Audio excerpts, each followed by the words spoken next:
ನಮಸ್ಕಾರ ವೀಕ್ಷಕರೇ, ವಿಶೇಷ ಚರ್ಚಾ ಕಾರ್ಯಕ್ರಮಕ್ಕೆ ನಿಮ್ಮೆಲ್ಲರಿಗೂ ಸ್ವಾಗತ. ನಾನು ಶ್ವೇತಾ ಆಚಾರ್ಯ. ಪರಿಷ್ಕರಣೆ ಪರದಾಟ ಅನ್ನೋದು ಎಷ್ಟರ ಮಟ್ಟಿಗಿದೆ ಅನ್ನೋದನ್ನ ಪ್ರತಿನಿತ್ಯ ನೀವು ನೋಡ್ತಾ ಇದ್ದೀರಿ. ಪಠ್ಯ ಪುಸ್ತಕ ಪರಿಷ್ಕರಣೆ ವಿಚಾರದಲ್ಲಿ ಶುರುವಾದಂತಹ ವಿವಾದ ಮುಗಿಯೋ ಲಕ್ಷಣಗಳು ಕಾಣಿಸ್ತಾ ಇಲ್ಲ.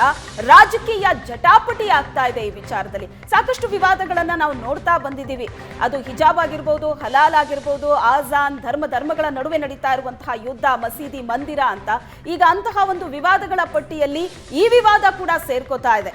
ಈ ಧರ್ಮ ಯುದ್ಧದಿಂದಾಗಿ ಹಿಂದೂ ಮುಸ್ಲಿಂ ಧಾರ್ಮಿಕ ಭಾವೈಕ್ಯತೆಗೆ ಧಕ್ಕೆ ಆಗತ್ತೆ ಅನ್ನುವಂತಹ ಆತಂಕ ಏನಿತ್ತು, ಈಗ ಪಠ್ಯ ಪುಸ್ತಕ ಪರಿಷ್ಕರಣೆ ವಿವಾದ ಏನಿದೆ, ಎಳೆ ಮನಸ್ಸಿನ ಮೇಲೆ ಇದು ಯಾವ ರೀತಿ ಪರಿಣಾಮ ಬೀರಬಹುದು ಅನ್ನೋ ಭಯ ಕೂಡ ಶುರುವಾಗಿದೆ. ಹಾಗಾಗಿ ಈಗ ಇದು ರಾಜಕೀಯ ಜಟಾಪಟಿ ತನಕ ಬಂದು ನಿಂತಿದೆ. ಈ ವಿಚಾರವಾಗಿ ಸಿಎಂ ಬಸವರಾಜ ಬೊಮ್ಮಾಯಿ ಯಾವ ರೀತಿಯಾದ ನಿರ್ಧಾರ ತಗೋತಾರೆ ಅನ್ನೋದು ಈಗಿರುವಂತಹ ಕುತೂಹಲ. ಸಾಫ್ಟ್ ಸಿಎಂ ಅಂತಲೇ ಹೆಸರುವಾಸಿಯಾದಂತಹ ಬಸವರಾಜ ಬೊಮ್ಮಾಯಿ ಟಫ್ ಸವಾಲು ಇದು. ಮುಖ್ಯಮಂತ್ರಿಗಳ ಮುಂದಿರುವಂತಹ ಬಹಳ ಟಫ್ ಸವಾಲು. ಪರಿಷ್ಕರಣೆ ಪರೀಕ್ಷೆಯನ್ನ ಹೇಗೆ ಎದುರಿಸ್ತಾರೆ ಸಿಎಂ? ಮುಖ್ಯಮಂತ್ರಿಗಳ ಮುಂದೆ ಬಹಳ ದೊಡ್ಡ ಪರೀಕ್ಷೆ ಇದೆ. ಈ ಪರೀಕ್ಷೆಯನ್ನ ಮುಖ್ಯಮಂತ್ರಿಗಳು ಯಾವ ರೀತಿ ಎದುರಿಸ್ತಾರೆ? ಮಕ್ಕಳಿಗೆ ಓದು, ಸರ್ಕಾರಕ್ಕೆ ಪರೀಕ್ಷೆ. ಪರಿಷ್ಕರಣೆ ಪರದಾಟ ಈಗ ಸರ್ಕಾರದ ಮುಂದೆ. ಸಾಫ್ಟ್ ಸಿಎಂ ಬಸವರಾಜ ಬೊಮ್ಮಾಯಿಗೆ ಟಫ್ ಸವಾಲೊಂದು ಎದುರಾಗಿದೆ. ಈ ಸವಾಲನ್ನ ಯಾವ ರೀತಿ ಮುಖ್ಯಮಂತ್ರಿಗಳು ಮೆಟ್ಟಿ ನಿಲ್ತಾರೆ? ಯಾಕಂದ್ರೆ ಒತ್ತಡ ಕೂಡ ಇದೆ ಮುಖ್ಯಮಂತ್ರಿಗಳ ಮೇಲೆ. ಹಿಜಾಬ್, ಹಲಾಲ್, ಆಜಾನ್ ಬಳಿಕ ಈಗ ಪಠ್ಯ ಫೈಟ್. ಸರ್ಕಾರದ ವಿರುದ್ಧ ಕಾಂಗ್ರೆಸ್ ಜೆಡಿಎಸ್ ಮುಗಿಬಿದ್ದಿದೆ. ಸಾಹಿತಿಗಳು, ಪ್ರಗತಿಪರ ಚಿಂತಕರಿಂದಲೂ ಕೂಡ ತೀವ್ರ ವಿರೋಧ ವ್ಯಕ್ತವಾಗ್ತಾ ಇದೆ. ಲಿಂಗಾಯತ, ಒಕ್ಕಲಿಗ ಸಮುದಾಯದಿಂದಲೂ ಆಕ್ಷೇಪ ವ್ಯಕ್ತವಾಗ್ತಾ ಇದೆ. ಪಠ್ಯ ಪುಸ್ತಕ ಪರಿಷ್ಕರಣೆ ಹಾಗೂ ಲೋಪಗಳ ವಿರುದ್ಧ ಆಕ್ರೋಶ ವ್ಯಕ್ತವಾಗ್ತಾ ಇದೆ. ಪಠ್ಯ ಪುಸ್ತಕ ಪರಿಷ್ಕರಣೆಗೆ 108 ಆಕ್ಷೇಪ. ಪಠ್ಯದಿಂದ ತಮ್ಮ ಕೃತಿ ತೆಗೆಯುವಂತೆ ಕೆಲ ಸಾಹಿತಿಗಳು ಕೂಡ ಆಗ್ರಹಿಸ್ತಾ ಇದ್ದಾರೆ. ಮಕ್ಕಳ ಪಠ್ಯದ ಹೆಸರಲ್ಲಿ ರಾಜಕೀಯ ಬಡಿದಾಟ ನಡೆದಿದೆ. ವಿರೋಧಿಗಳ ಕೆಂಗಣ್ಣಿಗೆ ಗುರಿಯಾದ ಚಕ್ರತೀರ್ಥ ಸಮಿತಿ, ರೋಹಿತ್ ಚಕ್ರತೀರ್ಥ ಸಮಿತಿ ಈಗ ವಿರೋಧಿಗಳ ಕೆಂಗಣ್ಣಿಗೆ ಗುರಿಯಾಗಿದೆ. ಪಠ್ಯ ಪುಸ್ತಕ ಪರಿಷ್ಕರಣೆ ಅನ್ನೋದು ಬಹಳ ದೊಡ್ಡ ವಿವಾದಕ್ಕೆ ಕಾರಣವಾಗಿದೆ. ಸಾಹಿತಿಗಳು, ಪ್ರಗತಿಪರ ಚಿಂತಕರು ಈ ಬಗ್ಗೆ ತೀವ್ರ ವಿರೋಧವನ್ನ ವ್ಯಕ್ತಪಡಿಸ್ತಾ ಇದ್ದಾರೆ. ಮಕ್ಕಳ ಪಠ್ಯದ ಹೆಸರಲ್ಲಿ ರಾಜಕೀಯ ಬಡಿದಾಟ ನಡೆದಿದೆ. ಕೇವಲ ಪ್ರತಿಪಕ್ಷ ಮಾತ್ರ ಅಲ್ಲ, ಕಾಂಗ್ರೆಸ್ ಜೆಡಿಎಸ್ ಮಾತ್ರ ಅಲ್ಲ, ಸಮುದಾಯದ ಮುಖಂಡರು, ಲಿಂಗಾಯತ ವೀರಶೈವ ಸಮುದಾಯದ ಮುಖಂಡರು, ಸ್ವಾಮೀಜಿಗಳು, ಸಾಹಿತಿಗಳು, ಚಿಂತಕರು ಸಹ ಇದಕ್ಕೆ ವಿರೋಧವನ್ನ ವ್ಯಕ್ತಪಡಿಸ್ತಾ ಇದ್ದಾರೆ. ಯಾವುದೋ ಒಂದು ವರ್ಗ ವಿರೋಧ ಮಾಡ್ತಿದೆ ಅಂತಲ್ಲ, ಬಹಳಷ್ಟು ವಿರೋಧ ವ್ಯಕ್ತವಾಗ್ತಾ ಇದೆ. ಈ ಹಿನ್ನೆಲೆಯಲ್ಲಿ ಸರ್ಕಾರದ ನಿರ್ಧಾರ ಏನು ಅನ್ನೋದು ಈಗಿರುವಂತಹ ಕುತೂಹಲ. ಚಕ್ರತೀರ್ಥ ಸಮಿತಿ ವಿರೋಧಿಗಳ ಕೆಂಗಣ್ಣಿಗೆ ಗುರಿಯಾಗಿದೆ. ಒಂದು ಕಡೆ ಈ ಸಮಿತಿಯನ್ನೇ ರದ್ದು ಮಾಡಬೇಕು ಅಂತಲೂ ಕೂಡ ಒತ್ತಡವನ್ನ ಹಾಕಲಾಗ್ತಾ ಇದೆ. ಪಠ್ಯದಿಂದ ತಮ್ಮ ಕೃತಿಯನ್ನ ತೆಗೆಯುವಂತೆ ಕೆಲ ಸಾಹಿತಿಗಳು ಆಗ್ರಹಿಸ್ತಾ ಇದ್ದಾರೆ. ಈ ರಾಜಕೀಯ ಬಡಿದಾಟ ದಿನದಿಂದ ದಿನಕ್ಕೆ ಹೆಚ್ಚಾಗ್ತಾ ಇದೆ.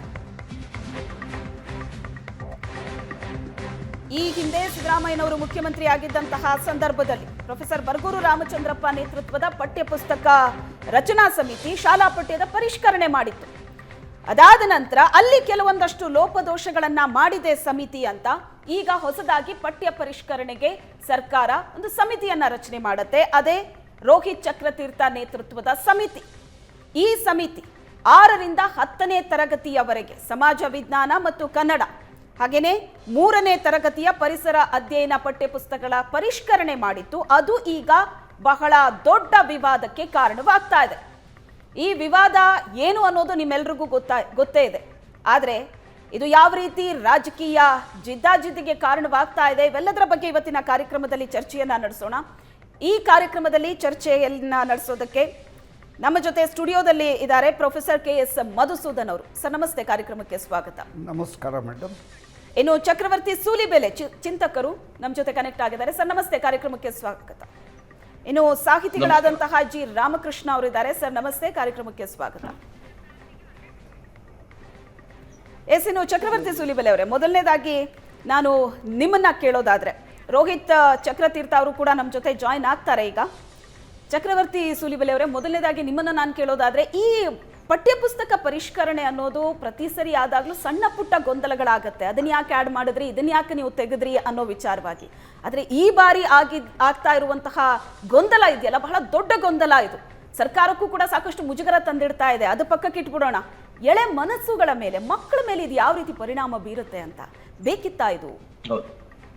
ಅಲ್ಲ, ಅಬ್ಸಲ್ಯೂಟ್ಲಿ ರೈಟ್, ನೀವು ಹೇಳ್ತಿರೋದು ಸರಿಯಾಗಿದೆ. ಪ್ರತಿ ಬಾರಿಯೂ ಕೂಡ ಇದನ್ನ ತಂದಾಗ ಆಗುವಂತ ಅದರಲ್ಲಿರುವಂತ ಗೊಂದಲಗಳನ್ನ ಗಲಾಟೆ ಮಾಡುವುದರಲ್ಲಿ ಅದು ಯಾರೇ ಇದ್ರೂ ಸೋಲ್ತಾರೆ. ಆದ್ರೆ ಈ ಬಾರಿ ಅವರು ವ್ಯವಸ್ಥಿತವಾಗಿ ಆಗಿರುವಂತ ಬದಲಾವಣೆಗಳನ್ನ ಧಿಕ್ಕರಿಸುವಂತ ಒಂದು ಪ್ರಯತ್ನ ಮಾಡ್ತಿರ್ತಾರಲ್ಲ, ತುಂಬಾ ವ್ಯವಸ್ಥಿತವಾಗಿರುವಂತ ಯೋಜನೆ ಮತ್ತು ಪೊಲಿಟಿಕಲ್ ಆಲೋಚನೆ ಅಂತ ಎಂತವರಿಗೂ ಅನ್ಸುತ್ತೆ.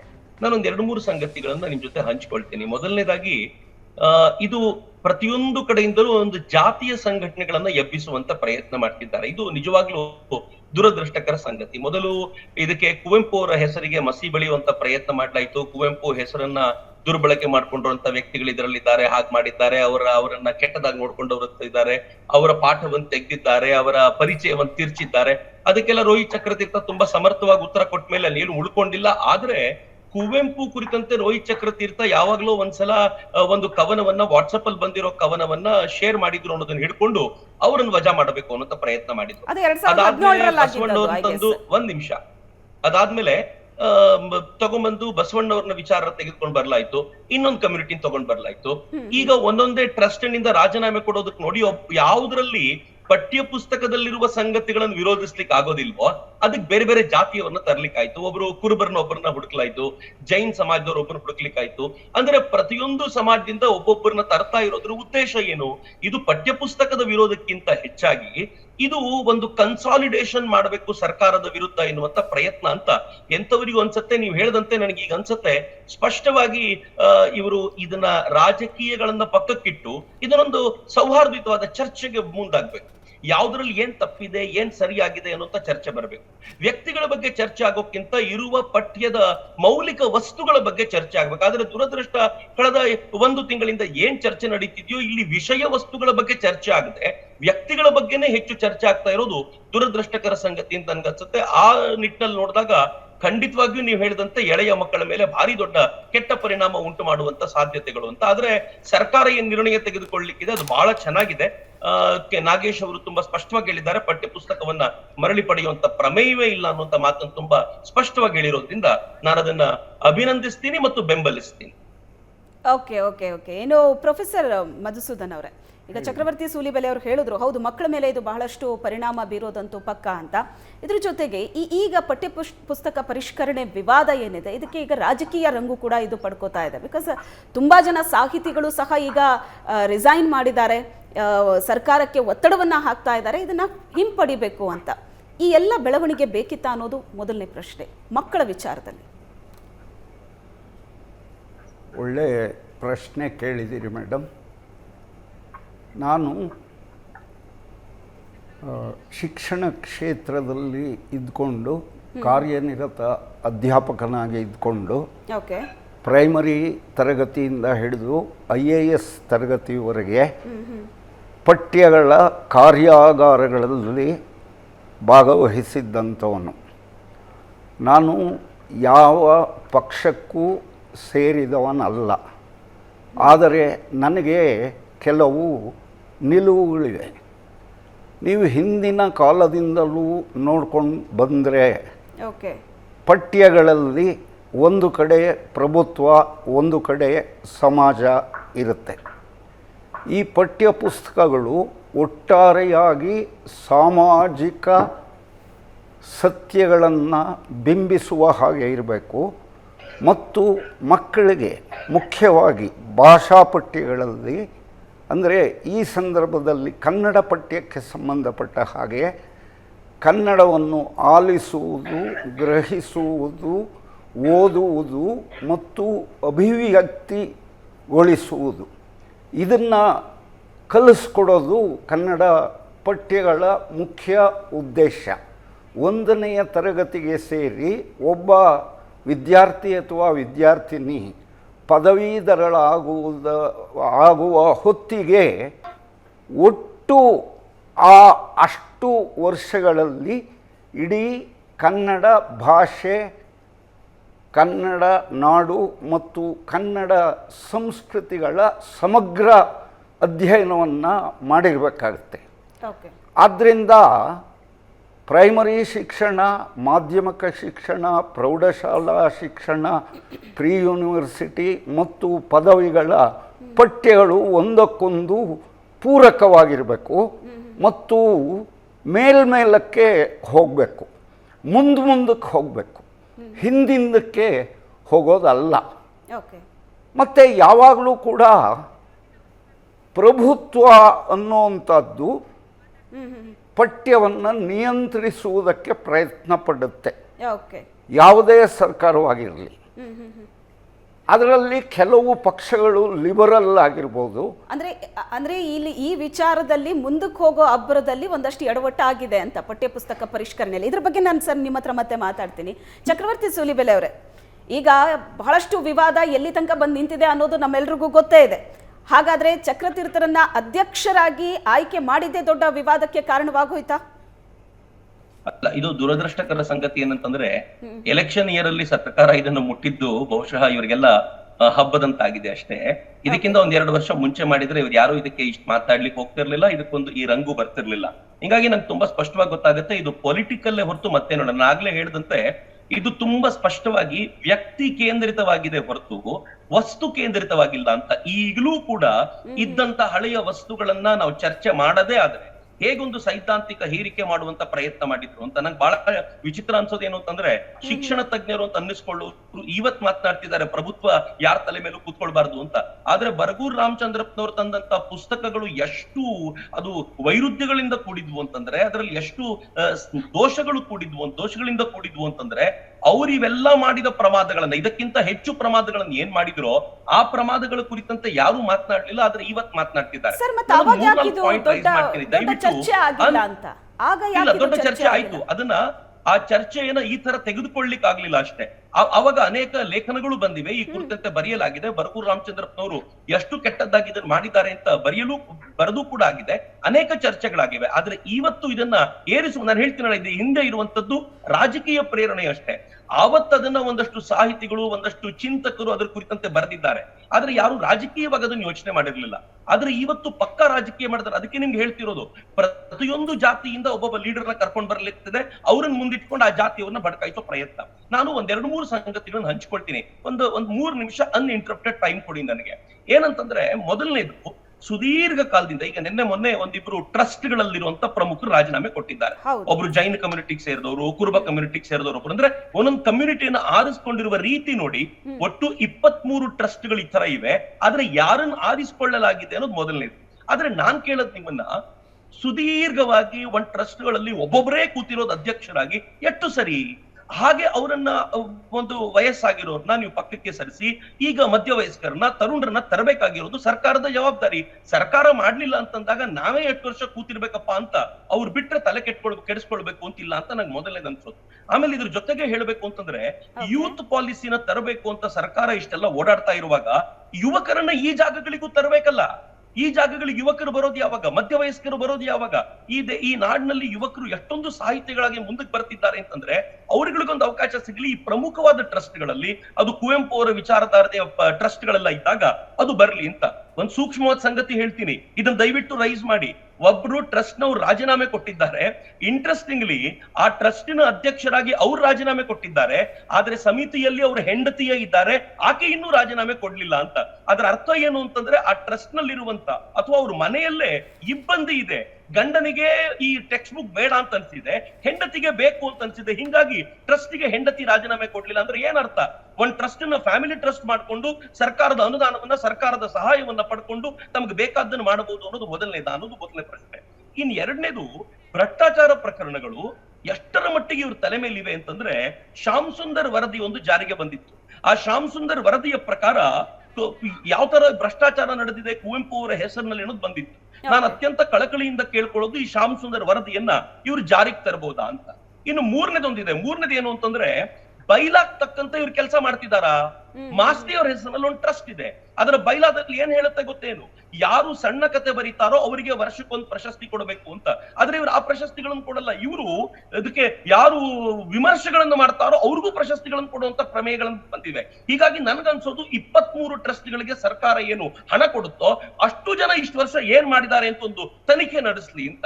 ಈ ತನಿಖೆ ನಡೆಸಲಿಕ್ಕೋಸ್ಕರ ಒಂದು ಟೀಮ್ ಅನ್ನ ಕಟ್ಲಿ, ಆ 23 ಟ್ರಸ್ಟ್ಗಳದ್ದು ಆಡಿಟ್ ರಿಪೋರ್ಟ್ ಬರ್ಲಿ, ಇವರ ಭ್ರಷ್ಟಾಚಾರ ಎಷ್ಟು ಮಾಡಿದ್ದಾರೆ, ಏನ್ ಮಾಡಿದ್ದಾರೆ ಅನ್ನುವಂತ ಚರ್ಚೆ ಬರ್ಲಿ, ಆನಂತರ ರಾಜೀನಾಮೆಯ ಪ್ರಸಂಗ ನಡೀಲಿ ಅಂತ.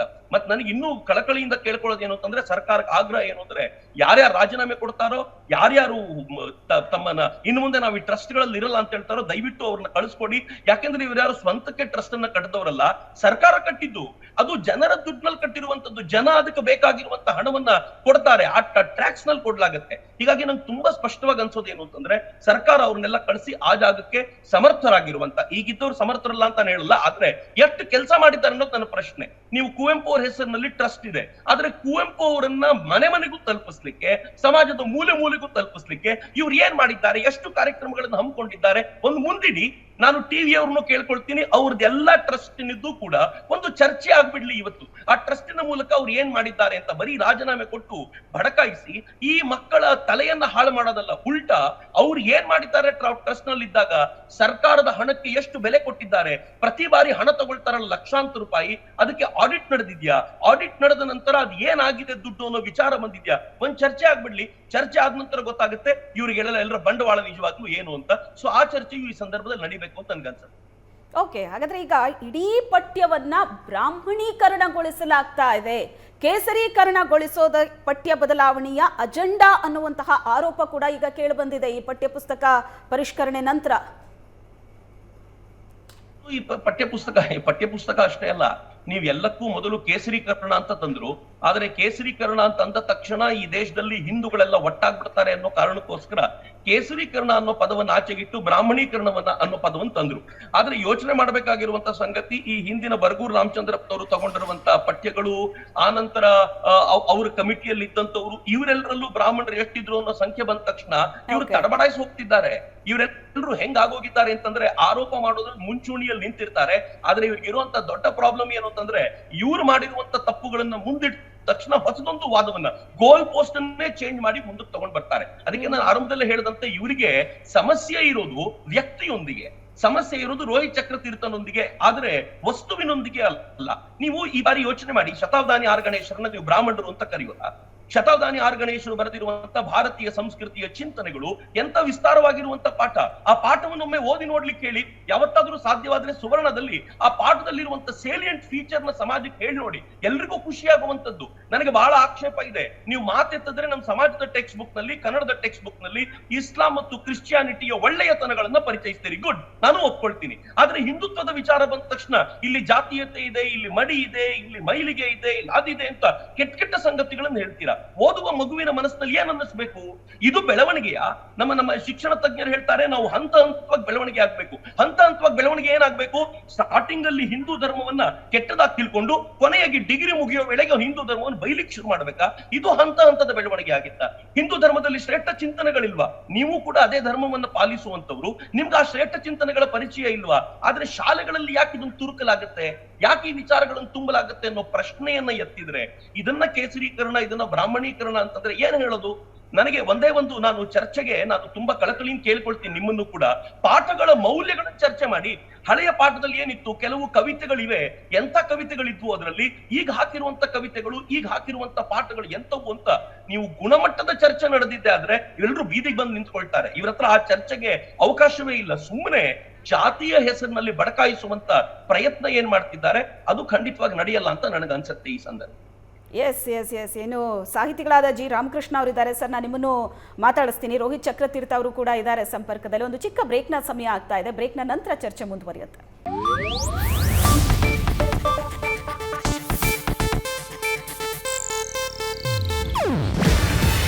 ಇದು ಏಷ್ಯಾನೆಟ್ ನ್ಯೂಸ್ ನೆಟ್ವರ್ಕ್ ಪ್ರಸ್ತುತಿ. ನೀವು ನೋಡ್ತಿದ್ದೀರಾ ಏಷ್ಯಾನೆಟ್ ಸುವರ್ಣ ನ್ಯೂಸ್.